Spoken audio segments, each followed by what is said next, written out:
स्वागत है। आज हम एक ऐसी किताब की गहराई में उतर रहे हैं जिसने लाखों लोगों को सोचने पर मजबूर किया है।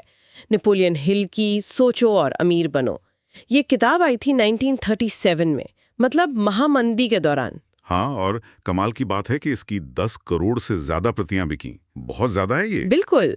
और हिल का दावा था कि उन्होंने कोई 20 साल लगाकर एंड्रू कार्नेगी और हेनरी फोर्ड जैसे 500 से ज्यादा कामयाब लोगों से बात की। हाँ, ये दावा तो बहुत बड़ा था। और किताब का जो मूल विचार है वो यही कि अपनी सोच को कंट्रोल करके आप अपनी किस्मत बदल सकते हैं। बिल्कुल। और देखिए, ये सिर्फ पैसे कमाने के बारे में नहीं है। इसमें वो 13 सिद्धांत हैं जो भावनात्मक और कह सकते हैं आध्यात्मिक समृद्धि के लिए भी हैं।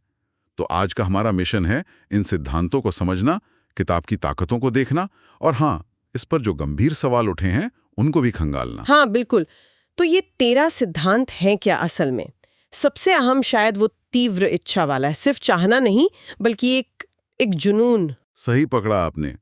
सिर्फ एक ख्वाहिश नहीं, बल्कि एक जलती हुई इच्छा, जिसके लिए आप एक बिल्कुल साफ लक्ष्य तय करते हैं, एक समय सीमा बनाते हैं और एक योजना भी। और इसके साथ जुड़ा है विश्वास, मतलब अटूट यकीन कि आप वो लक्ष्य पा सकते हैं। और फिर ऑटो सजेशन। ऑटो सजेशन मतलब वो सकारात्मक बातें दोहराना। हाँ, अपने अवचेतन मन को प्रोग्राम करना सकारात्मक विचारों से। हिल का मानना था कि लगातार पॉजिटिव बातें कहना, कल्पना करना, ये बहुत जरूरी है। जैसे वो कहते थे कि रोज सुबह शाम अपने लक्ष्य को ऐसे दोहराओ जैसे वो सच हो गया हो। अच्छा, ये दिलचस्प है। और एक और सिद्धांत है मास्टरमाइंड का, यानी अपने जैसे लोगों का ग्रुप बनाना। बिल्कुल। मास्टरमाइंड मतलब ऐसे लोगों का समूह जिनके लक्ष्य आपसे मिलते जुलते हों। हिल मानते थे कि इससे एक तरह की सामूहिक बुद्धिमत्ता, एक सिनर्जी पैदा होती है। हाँ, मतलब अकेले से ज्यादा ताकत। सही। अलग अलग नजरिए मिलते हैं, सपोर्ट मिलता है। और सच कहूं तो किताब की ताकत शायद इसी में है। ये सिर्फ मोटिवेशन नहीं देती, ये लक्ष्य तय करने, विजुअलाइज करने, पॉजिटिव सोचने जैसे व्यवहारिक मनोवैज्ञानिक तरीके बताती है।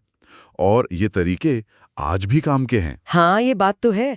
पर्सनल डेवलपमेंट इंडस्ट्री की शुरुआत तो इसी ने की एक तरह से। बिल्कुल। इसी किताब ने नींव रखी। बिल्कुल। लेकिन यहाँ एक बड़ा परंतु है, और यहीं पर चीजें थोड़ी पेचीदा हो जाती हैं, है ना? आप बिल्कुल सही कह रही हैं।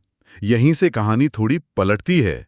गंभीर रिसर्च से पता चला है कि नेपोलियन हिल शायद एक धोखेबाज थे। क्या मतलब इस बात का कोई पुख्ता सबूत नहीं है कि उन्होंने कभी कार्नेगी का या उन 500 लोगों का इंटरव्यू लिया था जिनका वो दावा करते हैं। अरे, ये तो बहुत बड़ी बात है। हाँ, और उनका अपना जो इतिहास है वो असफल बिजनेस और कानूनी पछड़ों से भरा हुआ है। तो उनकी अपनी विश्वसनीयता पर ही सवाल है। और किताब में भी तो कुछ ऐसी बातें हैं जो थोड़ी अजीब लगते हैं, जैसे वो विचार तरंगें या दिमाग का रेडियो ट्रांसमीटर की तरह काम करना। ये सब क्या है? क्या ये विज्ञान है? नहीं, बिल्कुल नहीं। ये बातें वैज्ञानिक तौर पर खरी नहीं उतरती। ये ज्यादातर छद्म विज्ञान या जिसे कहते हैं स्यूडो साइंस, उस दायरे में आती हैं।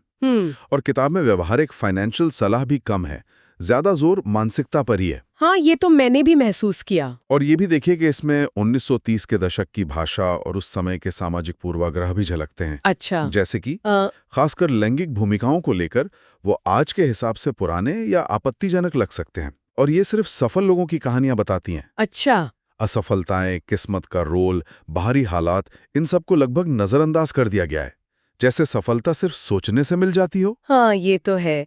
सर्वाइवरशिप बायस जिसे कहते हैं। बिल्कुल। और हिल का ये कहना कि संदेह मत करो, एक तरह से आलोचनात्मक सोच को हतोत्साहित करता है, जो कि खतरनाक हो सकता है। तो फिर इसका मतलब क्या है? क्या ये किताब आज भी किसी काम की है, या इसे बस एक ऐतिहासिक दस्तावेज मानकर भूल जाएं? देखिए, ये एक विरोधाभास है।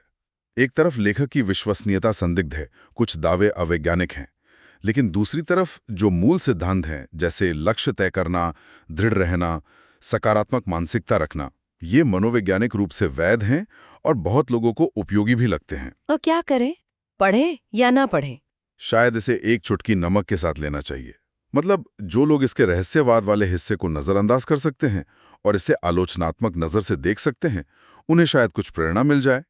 पर यह भी सच है कि आज के दौर में जेम्स क्लियर की एटॉमिक हैबिट्स जैसी ज्यादा विश्वसनीय, रिसर्च पर आधारित किताबें मौजूद हैं। हाँ, जो शायद वही फायदे देती हैं बिना किसी संदिग्ध दावे के। बिल्कुल। तो मतलब किताब को समझें पर सावधानी से, आंख बंद करके भरोसा ना करें।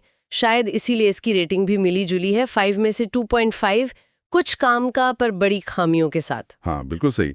और आखिर में एक विचार छोड़ना चाहूंगा सोचने के लिए। जब किसी विचार का स्रोत संदिग्ध हो, जैसे यहाँ हिल का मामला है, लेकिन उस विचार के कुछ हिस्से या सिद्धांत अपने आप में उपयोगी या सही लगें, तो उस विचार का महत्व कितना रह जाता है?